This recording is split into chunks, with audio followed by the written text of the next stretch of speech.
Hi everyone, today we're going to look at modals of necessity. Modals in general are verbs that are helping or auxiliary verbs, and they express ideas like ability, permission, possibility, and necessity. Many modal verbs have more than one meaning. They are always followed by the simple form of a verb. Look at the example. John has to go home. This shows that John has a necessity or obligation to go home.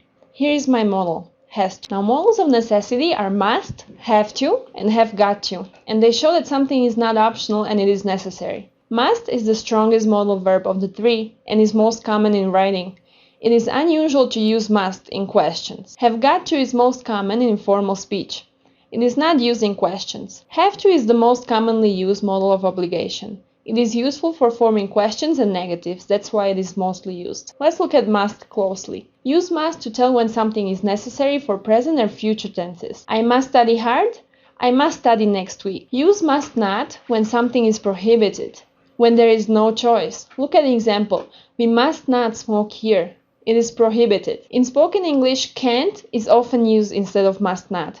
We can't smoke here. It is also correct. Let's look at have got to. We use have got to tell when something is necessary for present and future tenses as well.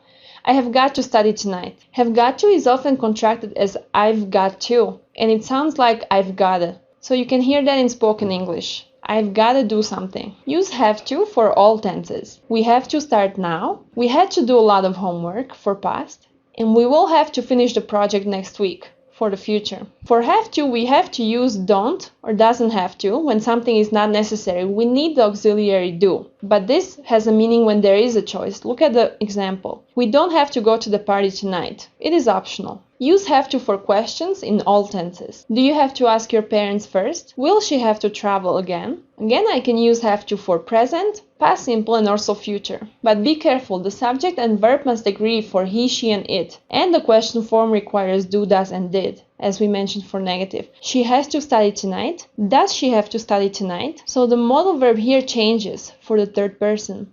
Also, the auxiliary do changes for the third person. So let's practice. As I read the sentences, try to fill in the blank with the correct form of the modal verb. New drivers take a test in order to get a driver's license. They have no choice. Go to work today? No, I don't because it's Sunday. I'm sorry, Mom, I call you back later. My cell phone battery is dying. John studied very much yesterday.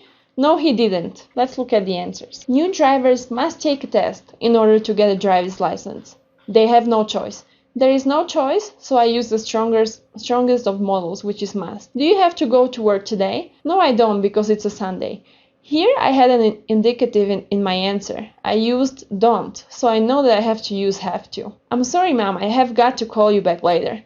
My cell phone battery is dying. Here it's an informal communication, so I can use have got to. Did John have to study very much yesterday? No, he didn't. Here I have a question, and also the answer was in the past, so I know that my have to modal verb has to be in the past.